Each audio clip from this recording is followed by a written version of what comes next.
Liberty in our lifetimes in a free state of our own. That's the vision. That's the dream. And we are building it in New Hampshire. I'm Eric Brakey, your host and renegade statesman for the Porcupine Report. Welcome to your source for Porcupine news and free-range conversation on matters of liberty. All right, let's hop into the show.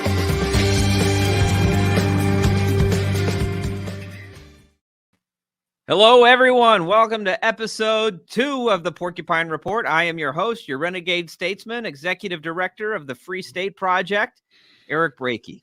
Thanks so much for joining us. It's good to be here with you this evening. Tonight, we got a great show lined up. We're going to be talking a little later with Joel Valenzuela, who is a free stater who's been in New Hampshire for 10 years now and is really a great voice as far as the cryptocurrency freedom movement goes. We're going to be diving into some of the history in New Hampshire around cryptocurrency and Bitcoin because, you know, as I've learned, as I'm in the process of moving here, relocating here, and getting to know people in the community, there's a lot of history here when it comes to cryptocurrency. You might say that New Hampshire is the cradle of Bitcoin and cryptocurrency at large, that without New Hampshire, perhaps Bitcoin and cryptocurrency, they would not be what they are today. So we're going to be getting into that in a little bit. First, I want to, I want to give a shout out to one of the great events coming up in March 15th through the 17th, the New Hampshire Liberty Forum. I talk about it. It's our next big event coming up. We've got keynote speakers that are going to be there with us in Nashua, New Hampshire. Glenn Jacobs, the mayor of Knox County, Tennessee, and WWE superstar Kane. He's going to be one of our exciting keynote speakers on Saturday night. And Friday night, we have the one, the only, Brian Kaplan, professor of economics at George Mason University, and so many other great speakers throughout the event. You're going to want to make sure to grab your tickets at nhlibertyforum.com before prices go up on March 1st. We're at regular pricing now, but on March 1st, it's going to be popping up. Prices are going to be going up for all the late arrivals. So get your tickets now while you can at the regular price. All right, nhlibertyforum.com. Want to see you there. All right, now a few news items before we hop into our guest interview for the show. First, I'll say I just had some great appearances. If you're someone who listens to podcasts, and I think you are because you're listening to this one, right? You can check out some recent appearances that I did over the course of the last week that were just recently published with the Scott Horton Show. Scott and I had a great conversation about Defend the Guard and its passage here in the New Hampshire House of Representatives and the push for Defend the Guard ahead. We talked about the evolution of constitutional carry across the states, passing state by state across the country. Of course, I played a big role in that in Maine. And also, what would it be without some foreign policy talk about Russiagate and Ukraine and all of that? So check out that interview on the Scott Horton Show. And actually had a great sit-down talk with Andrew Heaton, host of the Political Orphanage. That interview just aired. It was myself as executive director of the Free State Project, along with the newly elected chairman of the New Hampshire Libertarian Party. We had a great conversation about political tactics and messaging in the Liberty movement. So 2 great shows you can catch out. But I'm really excited to let you know, and perhaps you were there with us because I know we invited everyone, and so many people came out just over the weekend to Porcupine Day 8. It was a tremendous success with great turnout. For those who don't know, Porcupine Day, it's the anniversary of the day that the Free State Project reached 20,000 pledges of libertarians across the country pledging to make the move to New Hampshire. So that triggered the move. It's been 8 years. Thousands of people have come to New Hampshire to be a part of what we're doing here. And it was a wonderful turnout. We heard from so many great people. We heard from our founder, Jason Sorens, who will actually be our guest on the program next week. And we heard about the great upcoming events New Hampshire Liberty Forum, Pork Fest, and it was a great celebration. I think well over 100 in attendance. So it was a packed event.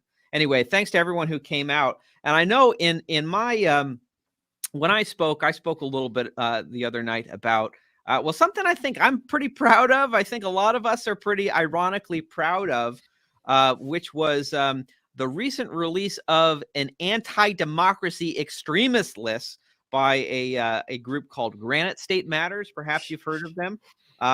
So they released this list of hundreds of people across New Hampshire who they call so-called anti-democracy extremists. And they list them all out by town. And can you imagine who made the list? Well, I'm proud I made the list. I haven't even moved to New Hampshire yet, and somehow I've made their list. But so many Free Staters are on this enemies list, and it's really, I guess, sad and pathetic in a sense. The kind of desperation of this group, who I guess they're very frustrated that liberty is winning in New Hampshire, and they would love nothing more than just snuff it out. This one flame of liberty that's burning in New England, and they'd like, New Hampshire just to become like Massachusetts, but they're getting pretty frustrated that that's not the case. So they've created their enemies list. As you can see, if you're watching the video version of this, I thought it might be fun to dissect some of the things they had to say about me, because some things they got right, some things they got wrong. I thought it was a little humorous. So first thing, they did get one thing right. They got my name right, Eric Brakey. But then they immediately listed me as associated with this thing called the Free State Party. I don't know what the Free State Party is, because it's very important. Of course, the Free State Project, we're a 501c3 nonprofit organization. We are not a political party, which means if you want to make a contribution to the Free State Project, you can do it at fsp.org, and it is completely tax deductible. So go right ahead. But they had me listed as the new executive director of the FSP. That's absolutely true. And I was particularly proud of this one. They had me listed as dedicated to turning New Hampshire into libertarian homeland. Well, what a compliment they paid me. That's absolutely right. I am dedicated, and I really appreciate getting to work with so many people here in New Hampshire who share that dedication. But then there were a few things that they got wrong. They had me listed as a former Maine state senator. I'm still a Maine state senator. I haven't quite given that up yet. I'm finishing out my term, so they got that wrong. And then here's another thing they listed. They said, asked Biden to free online drug seller. Well, I got a little laugh out of this. The supposed online drug seller they're referring to, his name is Ross Ulbricht. I think those in the Free State movement know who Ross Ulbricht is. And yes, I did ask Joe Biden when he came to Maine a few months ago. He came to the municipality that I represent, Auburn, Maine. He came for, talk about Bidenomics and sell how his, centrally planning economic policies are actually somehow anything but that. Anyway, but I was doing my job. I was receiving him as a local dignitary. It was weird that I got invited to be in this like VIP line to meet President Biden. And because I was there with like the Democrat Speaker of the House, the Democrat Senate President, a bunch of union thugs, and then it was me. Oh, also Patrick Dempsey was there. So that was pretty cool. I got to meet Patrick Dempsey. I guess, anyway, he's a nice guy. But anyway, I met the president, and he commented on my Maine flag pin. He said how nice it was. I told him, the Maine flag pin, if you can't see because you're listening to the audio version, it's got the pine tree on it, which is something that Maine and New Hampshire share in common, is our history of defending our pine trees against the British. Well, I told him about our history and how, we fought the British to defend our pine trees. And the president said to me, he said, well, now we got to defend them from climate change. I said, well, welcome to Auburn, Mr. President. And then I gave his staff, I gave him a personal handwritten card. It just said, welcome to Auburn, and I would really appreciate it if you would grant clemency and a pardon to Ross Ulbricht. I never heard back from him on that one. Go figure.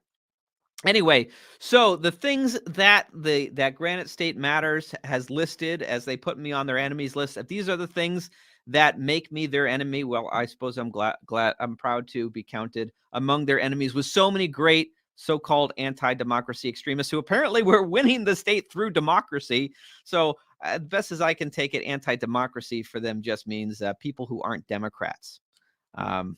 Anyway, well, another anti-democracy extremist is our guest for this evening.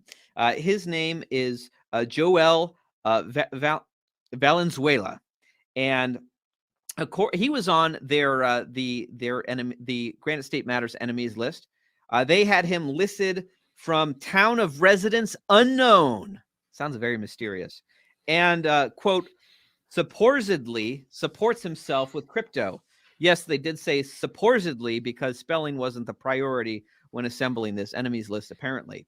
In reality, Joel works in Joel, excuse me, Joel works in business development and marketing for Dash, a cryptocurrency user and advocate since 2013. He has been living entirely on crypto since 2015. He is a mover for the Free State Project and creates content for Digital Cash Network, which is his podcast that you should check out. I know I recently subscribed to his podcast, and I've listened to a few episodes. And anyway, Joel, glad to have you on the Porcupine Report. Welcome. Yeah, thanks for having me. It's quite a good intro. And how are you doing, my fellow extremists? To reference the meme. What did you make of being on that enemies list? It's kind of due. My initial reaction is not the first time, but also, man, their standards are going down. See, so this is Granite State Matters. And there is another organization called Granite State Progress, which is a little more professional, a little better funded, etc., that has been kind of around. They do have full-time dedicated trained staff. And their whole shtick, of course, is a lot of the same stuff, just to kind of try to call out free staters or, cause trouble. And they had a very actual in-depth report that they put out. I think it must have been 2014 or something, maybe 2015. And I also made that list because, of course, but they actually went into great depth. Like, they actually listened. I was running a different podcast at the time. They listened to several of my hour-long episodes to do research for this report. And I was just one of the many people on this thing. So in the past, they went very deep with their research for the most part. Now, a different group, Granite State Matters, does this thing, and it appears that they kind of went through who spoke at Porkfest and Liberty Forum, who is a member of the NHLA. Let's go on LinkedIn and see who works for Americans for Prosperity, New Hampshire. And then that's about it. And let's misspell supposedly. So other than that, it seems like their standards are falling, which can only mean that that maybe we're winning, huh? Well, I don't know these folks. I suppose it's I guess it's to be expected to come here and join the Free State movement. I'm going to inherit everyone's enemies. But no, it's anyway. Well, suppose it's a badge of honor. I think a lot of people are taking it that way. I saw some people are printing up certificates of accomplishment for this, that they they made the enemies list. So people are upset they're not on the list, which is even funnier. I've heard that. I've heard that a little bit. Well, I guess they got to work harder to erode democracy or something. So yeah. So well, you and I met the first time. I think I was my first month kind of in the role of executive director of the Free State Project, and I was doing kind of a tour, trying to meet all these Free State groups across state, because there are so many. If to the audience, if you're not currently a Free Stater, if you don't live in New Hampshire and you're thinking about visiting and checking it out, it's literally every single day something is happening. There are groups all across the state, and I was kind of taken aback when I first came here. It was kind of as a Ron Paul guy who came out of the Ron Paul movement in 2012, it was kind of like the Ron Paul campaign never ended in New Hampshire. People never got the memo. And it's just that level of community and all these events going on. It just felt like the good old days. And it's amazing that that's going on every single day here. But I appreciated coming to meet you and so many others in the Seacoast region. Is it the cryptocurrency meetup? And you were sharing with me some of the history that I don't think I fully appreciated about kind of the history of cryptocurrency and Bitcoin in New Hampshire. Could you tell us all a little bit about that? Yeah, it's something that's actually not super well known these days. It's one of those things where back in the day everyone knew, and then the movement grows, and then before you know it, like all the history, the roots kind of get forgotten. But so Satoshi Nakamoto, whoever that might be, invented Bitcoin. It was released around 2009, and around 2010, Satoshi had, I guess, moved on and mysteriously vanished or whatever. Again, one of the great mysteries of the the set it and forget it kind of thing.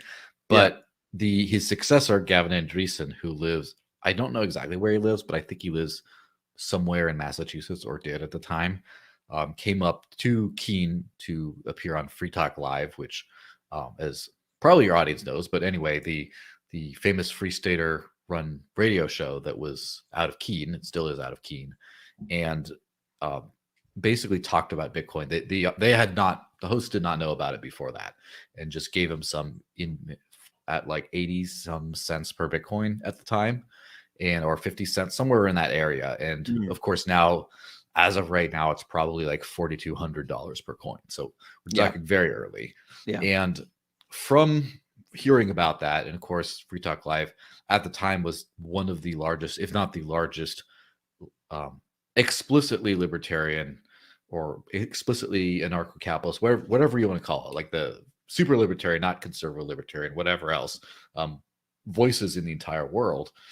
Some people were listening in on it, and one such person, Roger Ver, was an entrepreneur and libertarian who left the U.S. over 10 years ago because he got into, I guess, legal trouble as a result of his libertarian campaigning. He called the ATF a bunch of nasty words, and also had a side business selling fireworks, and they threw the book at him, expressly requesting to the judge that, hey, this guy said bad things about our agency, so you got to make I'm an sure all example those, out of it. there's nothing bad you can say about the ATF that isn't justly deserved. Exactly. And so because of this, he ended up becoming a highly successful entrepreneur, lived out of the country, etc. He has been to PorcFest, I believe, but before my time. But he heard about Bitcoin on Free Talk Live. And from then he was like, wow, this is amazing stuff. He became known as Bitcoin Jesus from there on, because he was the first angel investor in Bitcoin related companies and startups. And so before that, the cryptocurrency movement was just, a handful of nerds with like command line prompts in their basement, just like sending these little digital tokens around, posting about them in forums, but there was nothing real behind it. And after, again, as a result of hearing on Free Talk Live, a large, I guess, infusion of capital into businesses that actually made this work. For example, exchanges, for example, a company that let people spend it on anything at Amazon, for example, which all of a sudden opens up a giant use case for actually using it as money. And a whole bunch of other things kind of came out of this one thing.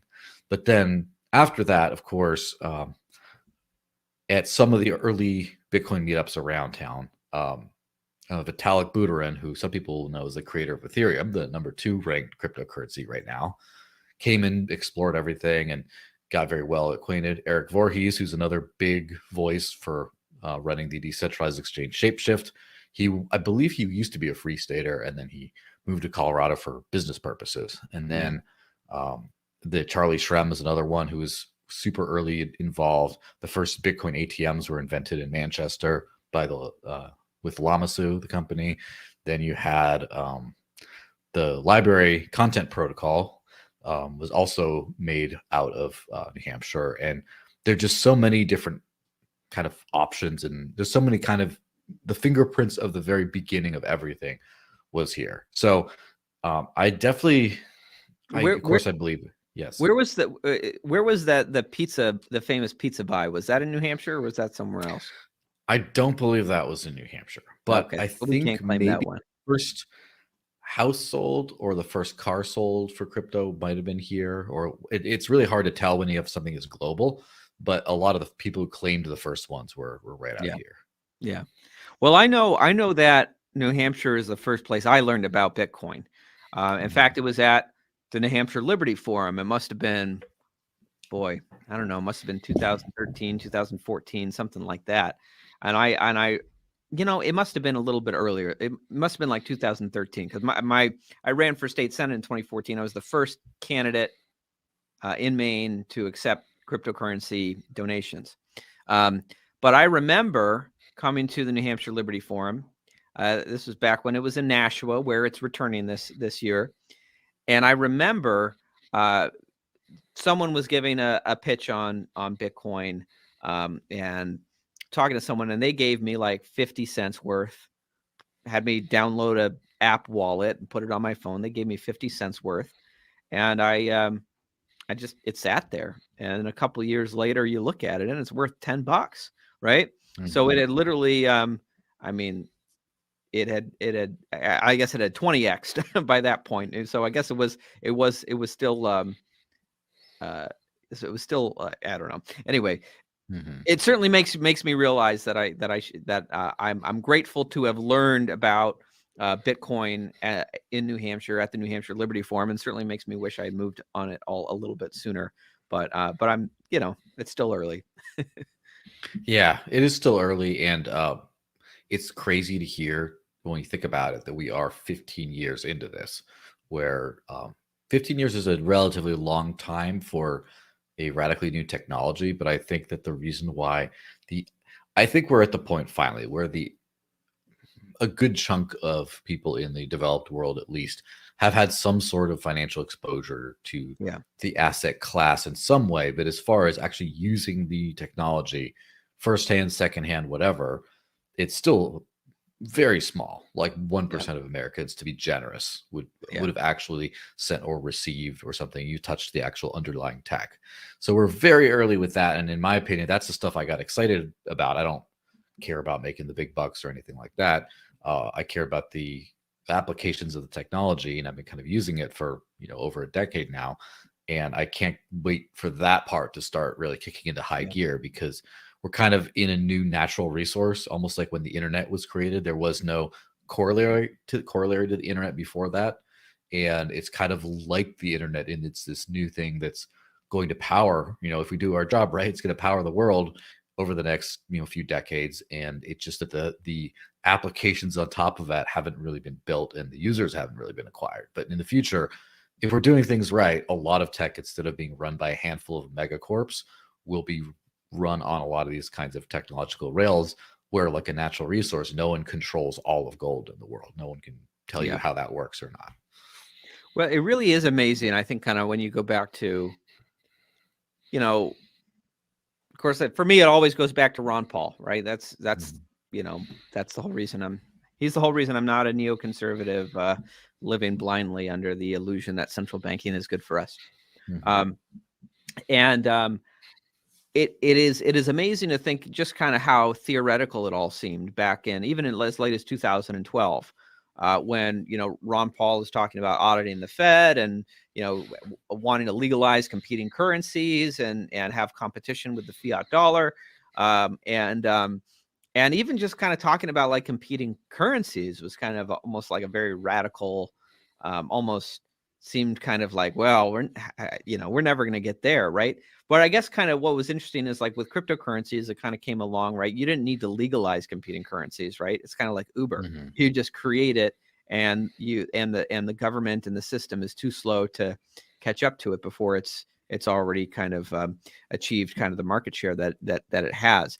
And now we're at the point where, I know, as I'm finishing up my term in the Maine Senate, and I serve on the Judiciary Committee in the Maine Legislature, and we're dealing right now with amendments to the Uniform Commercial Code, which I know,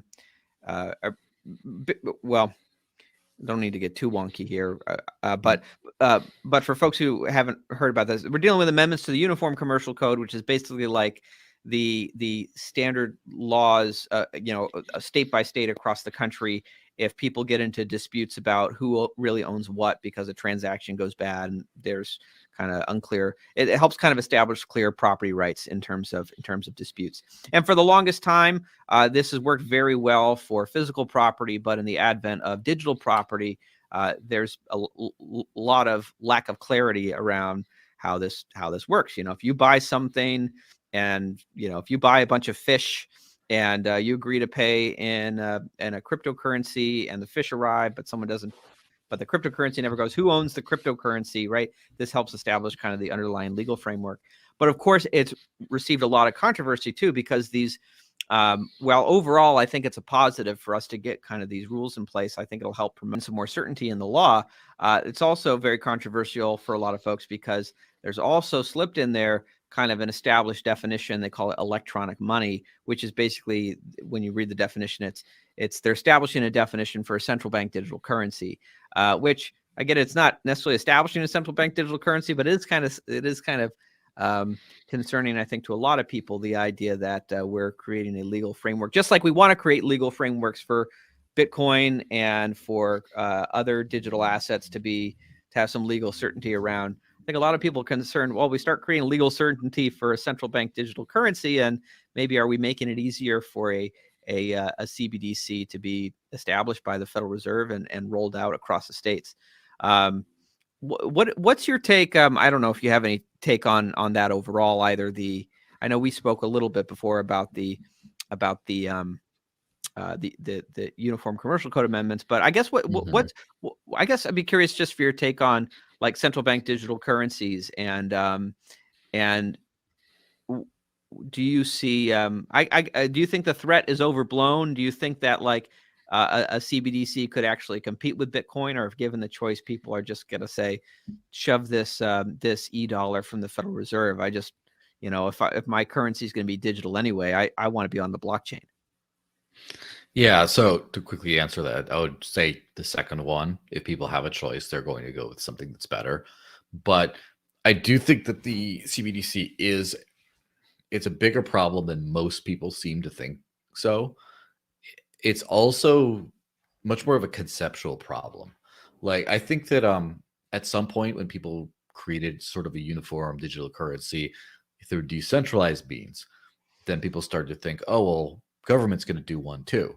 And then that's where the concept comes from. But like, what does it actually mean is something that I don't think even people designing CBDCs know what a CBDC will be. It's kind of weird because, so first of all, let's start with some definitions, right? So central bank digital currency is in a digital currency offered, issued by a central bank. I mean, when was the last time you like tapped and pay with a card somewhere or swiped it? I mean, isn't that kind of a CBDC? You're using a currency, the US dollar, which is issued by a central bank digitally purely through digital rails. You're not, using paper notes or cash or anything like that. So to a certain extent, what we already have is a CBDC. Now, what makes it different is you have the central banks issuing the money, and then the individual banks then deal with user accounts and moving that money back and forth and things like that. And so I guess the surveillance and censorship vectors are much more disjointed today. As in the individual bank is keeping records. The government will say, hey, that guy with that, run this social security number, all the accounts associated with that. Let's give you some info on that. They'll have to kind of do it manually a little bit more.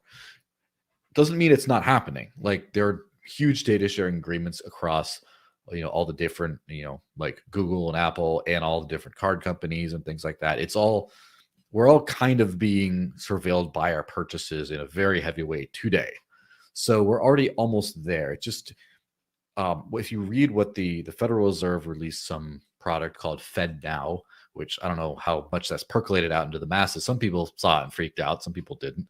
Yeah, but basically, yeah, it's basically described as a new settlement mechanism between banks from the Federal Reserve. And in it described as a feature. They're advertising to banks to use this, the ability to see if an individual in question owed any money and to prevent the funds from being spent in that person's account for any purpose other than repaying the debt. So they're giving these kinds of extra features. So it's not what's new is how easy something like this could be. And FedNow, as far as I know, isn't Fed tomorrow. It's now. Like, it's out. It's being rolled out into banks. And so you still have to go through the bank, but there is still that more direct conduit to the central bank between your bank, keeping track of everything you're doing. And kind of restricting your access to different funds. Now, what is that a CBDC now? Maybe. It's a Could step it get a closer, lot maybe. worse? Probably.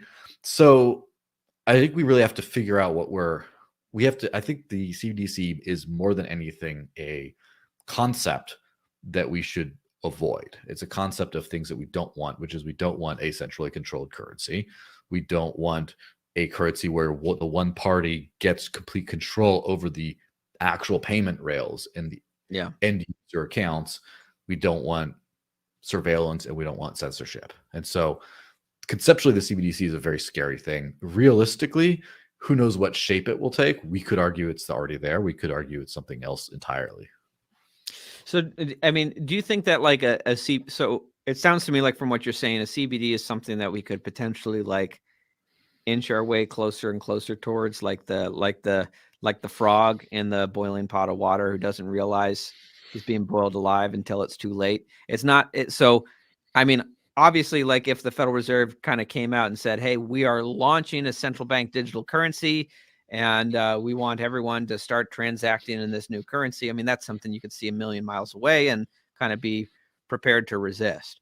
But it sounds to me like what you're saying is they can just make these little marginal changes to the US dollar as we currently have it, and before you know it, we are there. Yeah, exactly. And I honestly think that if it actually happens full blown, it will take a different form than a lot of people are expecting.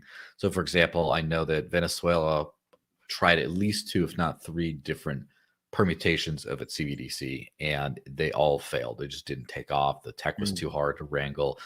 Nigeria, I know, had an e-naira that that also failed. It's like there's a lot of CBDC pilots that just haven't worked out because the government's not good at innovation. What can I say? So, probably what they'd have to do is capture existing technology. So either continue the path of what's going on with the Fed now and all that kind of stuff, or there's a technology today, generally speaking, called a stable coin, which is basically a digital representation of a dollar put on a blockchain network. So if you are doing whatever kind of commerce with crypto, you could pay in like the native currencies like Bitcoin, Ethereum, Dash, whatever. Or sometimes they have a stable coin like USDT, which is a dollar pegged stable coin. It's like a digital representation of dollars in the bank, supposedly. Of course, that's a huge rabbit hole I don't want to go down. But the point is you could do that and anyone can issue a token on these networks, including a dollar. And so right now, I guess the government's so slow at figuring this stuff out because I would have thought for sure that stable coins, which are a giant segment of the crypto market today, I would think for sure they'd call that counterfeiting because someone else is issuing, even though it's backed by dollars in an account in some cases. In other ones, it's a completely algorithmic where there's some algorithms that are just determining the value of it, and there's no actual real assets in a bank anywhere behind it. It just is pegged to the dollar. With all this, you'd think that they'd freak out about counterfeiting, but they haven't. So I still think that could be a threat in the future, potentially. So if I were the government, if I were to be the CBDC issuer, what I would do is I would say, okay, look, let's take some of the popular networks like Ethereum and Solana and some other things like that. We're going to issue our own stable coin. This is the Fed coin, right? Fed coin on this network. And after that, we're going to push for regulation to where every single stablecoin issuer has to be regulated by the Federal Reserve, for example, in order to issue their thing. And then at that point, there is already the capability of programming limitations as far as like it can't be sent to these sanctioned addresses, for example, associated with North Korean hackers. That's already in a lot of the code for a lot of these things. Or the stablecoin issuer can repossess funds at any time. There's all the tools for them are already there. They just have to like do it themselves if they're bright enough, I guess. And then it's all kind of set up. And so the only thing left is just kind of say you can't compete by having a competing stablecoin. At that point, before that kind of part happens, I would probably hope a lot of people are using things that aren't even pegged to the dollar at all, that are kind of not pegged to anything, that are free market currencies. So is that, I mean, you think, is that the best way to fight back, is to spell it out for us a little bit more. If we're concerned about the federal government trying to move us in the direction of a CBDC, like what should people do? They should buy into decentralized cryptocurrencies. Yeah. So basically, what people should do is they should start living on decentralized cryptocurrencies to the greatest capacity they can today. And you can do it 100%. You can do it I know you you you 5%. you do it 100%, right? Yeah, since 2015, that's all I've earned is decentralized cryptos, and then I don't really use banks, so there you go. It's obviously it's kind of been a little bit of an up and down learning journey over the years, but it's not like it's a lot easier today than it's ever been. That is the good news, right? Is I could before if someone's like, "Oh, how do I try to live on crypto?" I would have to say, well, you got to like kind of build your own local economy from the ground up a little bit. You got to Yeah. harass your landlord. You got to do all this kind of stuff. Whereas today, I could just tell people, download this wallet, set up this thing, use these two services, and you're good to go. Like I could probably within 30 minutes walk someone through their entire life as far as like receiving, or maybe an hour, I don't know, as far as receiving all their money in crypto and then spending it all and not really touching a bank directly. So that's some good news right there. So what is it like to be, I guess, unbanked, right? To be your own bank. Like, I mean, practically speaking, I mean, tell us a little bit more. Like, what is it like today to operate 100% on cryptocurrency? Yeah, I mean, I have a hard time sort of like picturing what it's like because of just its daily life. It's like, what's like being you? It's like, it just is. But it's kind of funny when I see it's definitely a lot freer in a lot of ways. It's a lot more work in some ways, but it's a lot freer because I never have to worry about a bank suspension, like, oh, something happened with your account or a service outage like that. I never have to worry about how many units of currency are in my account because that's something with when you have a bank, people can just take money out, right? Someone has your card number, you just at will take it out, and you have to yell at Yeah. them if it's too much. Whereas, unlike with actual cash, for example, physical cash, unless you like lose your wallet, you know how much is in there, and you make the conscious decision every time you pay someone. It's a lot like living mostly on like on a cash economy, um, except it's a digital cash economy. Mm. And so it's a completely new world. I would say for a lot of people, the rabbit hole goes extremely deep, and there's so many different things people could do. But on the basic kind of thing, there are so many different porcupine farmers markets and things like that where someone will take crypto for something. Someone will pay someone back with crypto for something, and it free flows so easily once you kind of figure it out. And it's not that hard to figure out. It just what I think people don't understand, and sometimes I have to remind myself, is in 2011, 2012, during, as you mentioned, peak Ron Paul fever, peak end the Fed season, I was trying to get a hold of one of Peter Schiff's gold-backed debit cards because I wanted to live on gold. I was like, oh, this is sound money. I want to just do that. I don't want fiat anymore. And I couldn't figure it out. And, it wasn't available to US customers and all this other stuff. And to think that like we're all talking about end the Fed like that's this lofty goal back then, and you can end the Fed today in your personal life. Yeah. I mean, that's pretty mind blowing if you think about it. Just shrug off the tyranny of the Federal Reserve. It is interesting because, of course, like within the liberty movement, I mean, I think that, Ron Paul's message on the Federal Reserve is something that unifies the liberty movement to this very day. But of course, within that unification, there's also a lot of factionalism and different ideas. We can all agree we hate central banking. We can all agree the Federal Reserve should be abolished. But then within that, you have people who go the cryptocurrency route, people who go the hard, metals, gold, silver. And then, of course, within cryptocurrency, you got people who are like adamant, like Bitcoin and everything else is shitcoin. And then you have people who, are very critical of Bitcoin for various reasons. I know a guy who's I have tremendous respect for, who hates Bitcoin, and slams it on the environment, but is like made a lot of money on a lot of other things. So I don't know. I'm kind of I kind of, I plead ignorance a little bit, and I'm kind of an all of the above kind of person because I don't know any better. So I own some gold and silver. I own some Bitcoin. I own some other things here and there. Like what's, I guess, I apologize to kind of drag you into the factionalism, but like, I guess, what's your take on, do you see, I guess, let me ask you, like, as someone who's not even going into like the cryptocurrency factionalism, like, I mean, how do you feel about gold and silver? And do you think that a future which is where some form of cryptocurrencies are fairly dominant, whether it's Bitcoin or something else, do you think there's still a role in our monetary system for gold and silver? Yeah, so I think we're talking about technology, right? Because people forget what money is, and money is basically a technology for accounting for and transmitting value, what we believe. It's just like a notation kind of Yeah. mechanism. And so obviously technology evolves, and some people, because gold has been around so long in usage, forget that it's a technology, that people took the natural resource of gold and used it for a technological purpose, and a communication purpose more specifically. And so I don't really know what the role of precious metals will be in the future as far as money, as far as a scarce asset that has like industrial and jewelry usage or whatever else. There's always going to be some kind of a value, and of course, real estate is not money, but yet people use it as a store of value to a certain extent, and I'm sure there will always be a place for that.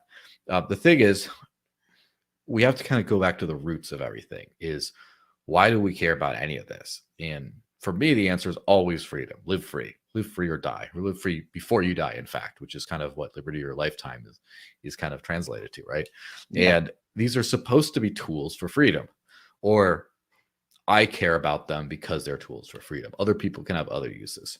So I guess the question that I like to ask people is, can you live free off of this stuff? So if you have if you have all your money or most of your money in Federal Reserve notes, that anytime they wanted to go bomb a bunch of people, they just print a bunch more, take that value from your account, even though you don't take the actual units, they print it and siphon that off. I mean, that's not really freedom.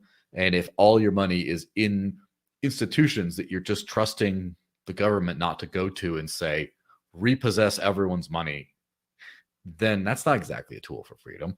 So I guess the point is, in my opinion, these are tools for freedom.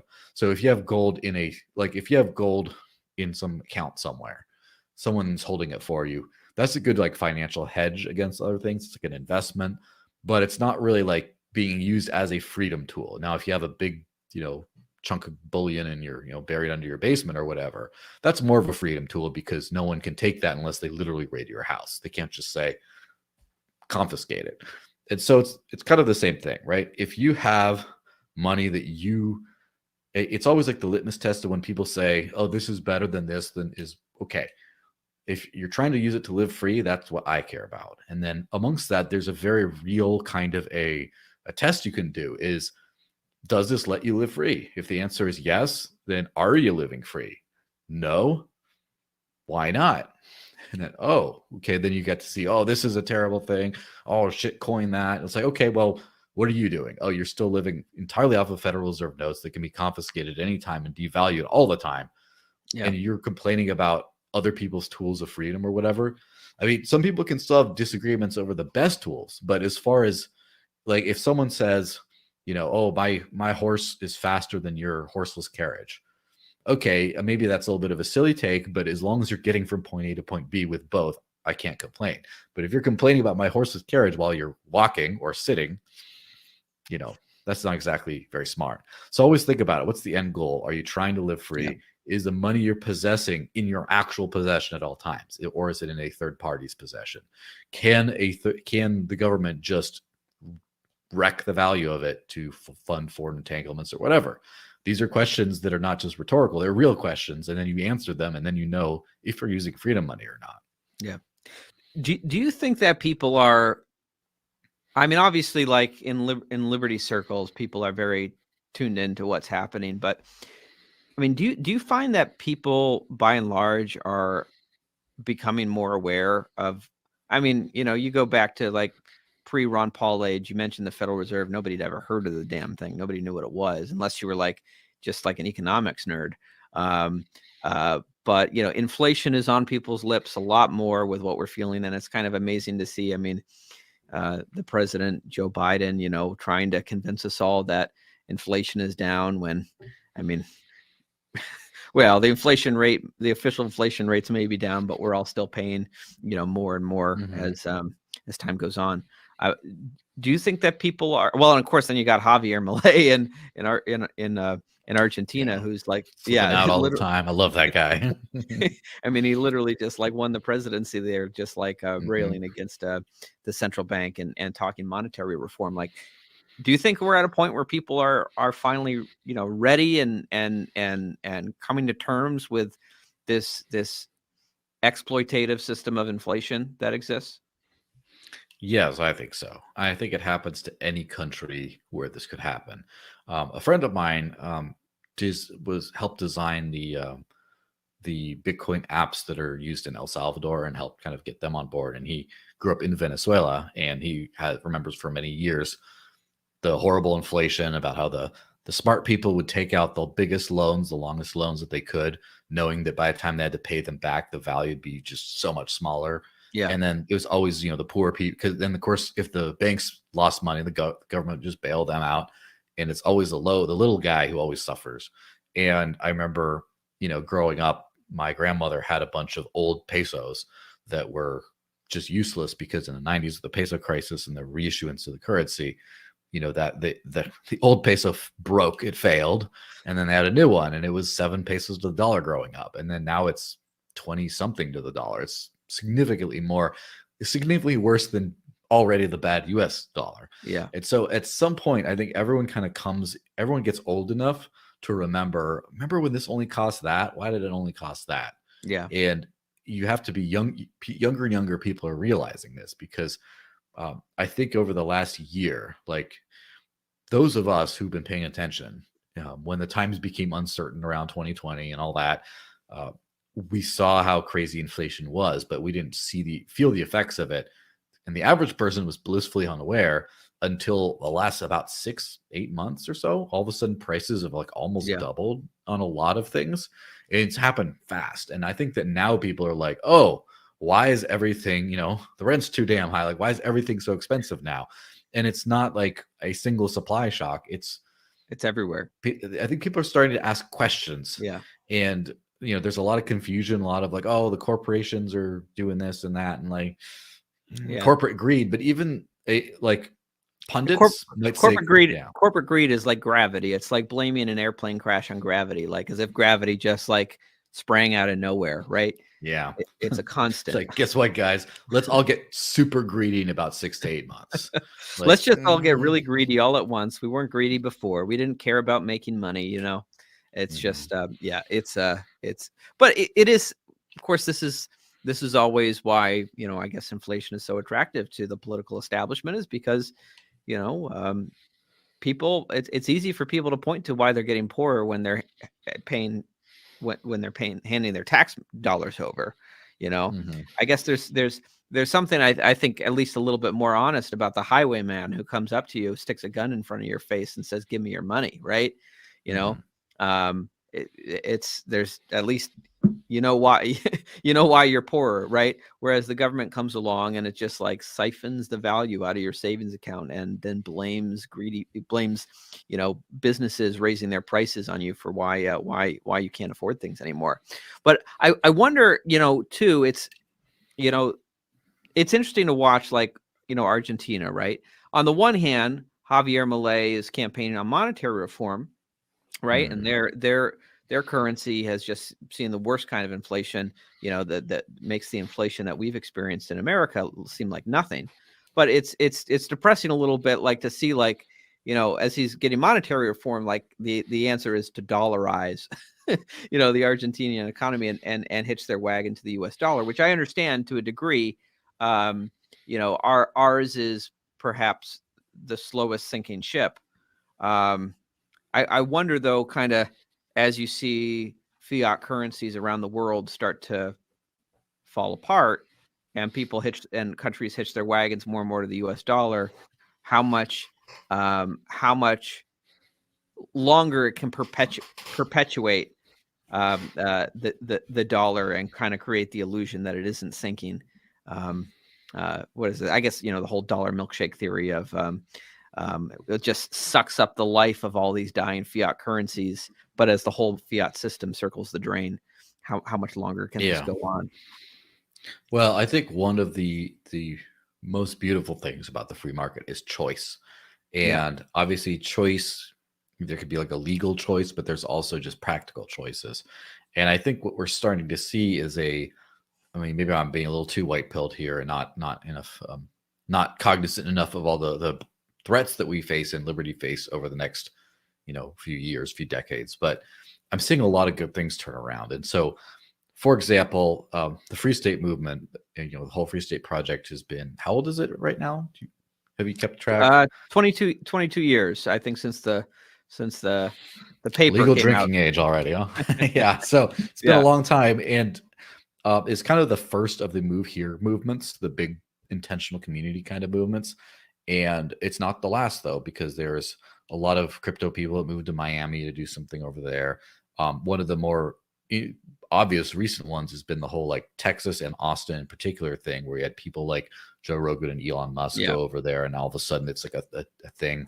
And I think that the 50 state system, the choice injected in that system naturally just did not have a chance to flourish until the last while, when first of all remote work became really big over the last few years, and then communication, including like social media and stuff, really let people experience what life was like in other places before going there and become much more educated. I mean, it's kind of crazy to think about the founders of the US and of, Massachusetts, New Hampshire, all those kinds of, the colonies, just jumping on some boat and hoping for the best. Like that is insane. Whereas now the risks behind relocating are extremely low. You could just fly 1,000 miles, set up, get a new apartment, get all put in, and then you're good to go. And so I think we're starting to see that a lot more. Like I remember in 2000, Florida was a swing state where,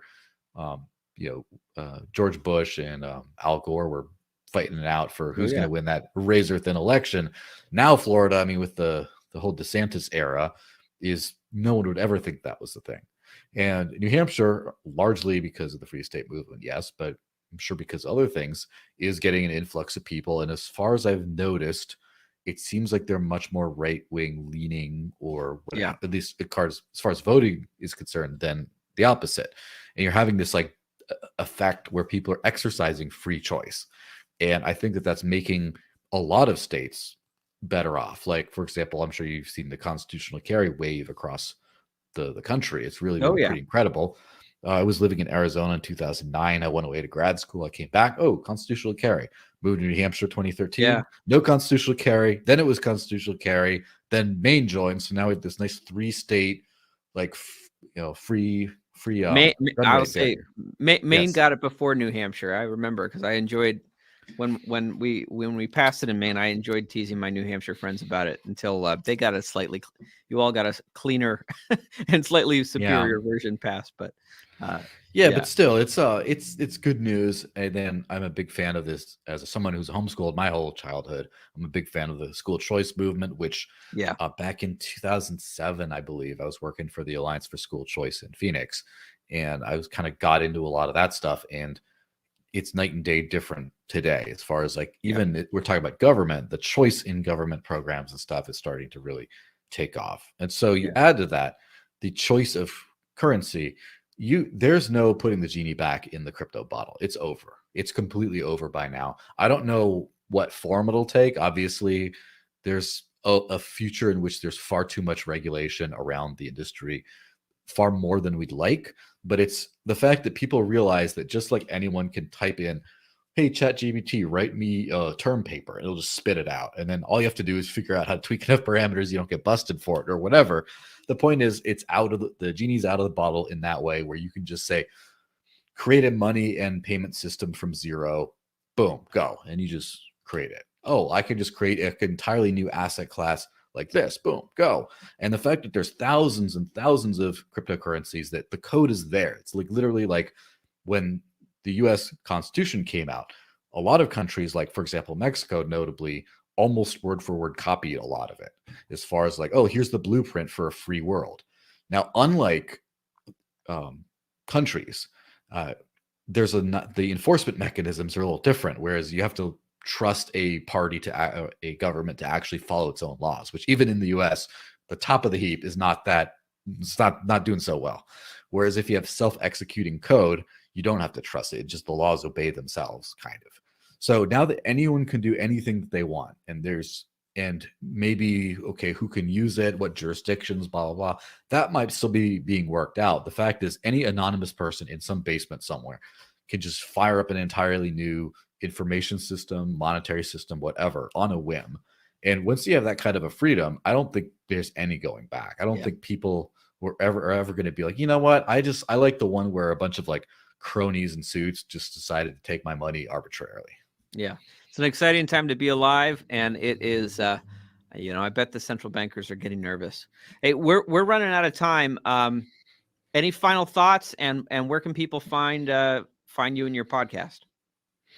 Yeah, my final thought is live free before you die, or liberty lives in New Hampshire. It's liberty in our lifetime, not in some hypothetical future. So if you're not living in New Hampshire today, if you have a really good reason not to, okay, but otherwise, just come visit and then eventually come move. Definitely do it. If you haven't used crypto for anything real, if you just speculated on it, you're already better than a lot of people. But try to get some and try to figure out how to buy stuff. Always feel free to hit me up. I'll help anyone. And just, it gets addicting once you learn how to use freedom money in the real world. So on Twitter, X, whatever, I'm the Desert Links. And then I run a podcast called Digital Cash Network.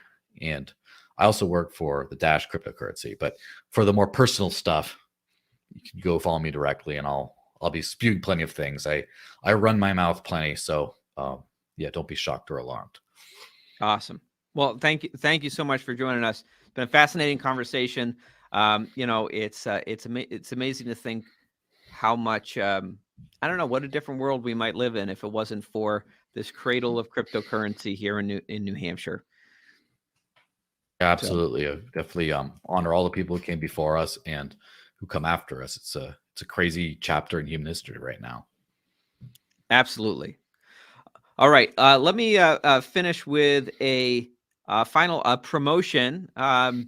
We talked earlier about the New Hampshire Liberty Forum, which is coming up in March. You can get your tickets at nhliberty.com. But I want to tell you also about another great event we got coming up. You know it. You love it. It is the Porcupine Freedom Festival.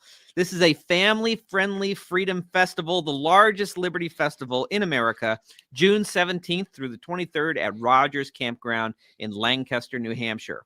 Ron Paul will be joining us.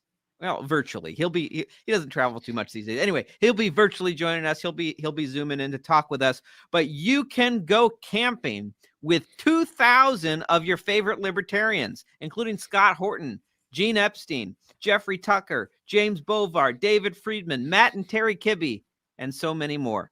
So it's not to be missed. Grab your tickets at porkfest.com before they sell out. There are less than 300 tickets left at the almost early bird pricing level. So act now, bring your friends, bring your family. This festival is, once again, family friendly, and reserve your campsite while supplies last. Space is very limited. So go to porkfest.com. Do it. That's pork with a C, not with a K. If you go to Porkfest with a K, you're going to end up at some barbecue festival. I'm sure it'll be delicious, but it won't be the family-friendly freedom festival that you want to come to this June. All right, everyone. Thank you so much for tuning in for episode 2 of the Porcupine Report. I want to thank our technical producer, Justin O'Donnell, who I'm told made the Granite State Matters enemies list 3 times. He was on the list 3 times. I only made it once. Anyway, I want to thank him for running all the technical elements of the show. I also want to thank Sarah Plowman, who was a Free Stater who was very involved in helping us get the show up and going in the early stages. I want to say thank you to her for her work helping make this show happen. All right, that's all for tonight, everyone. Furthermore, my opinion is the Federal Reserve should be destroyed. Talk to you all.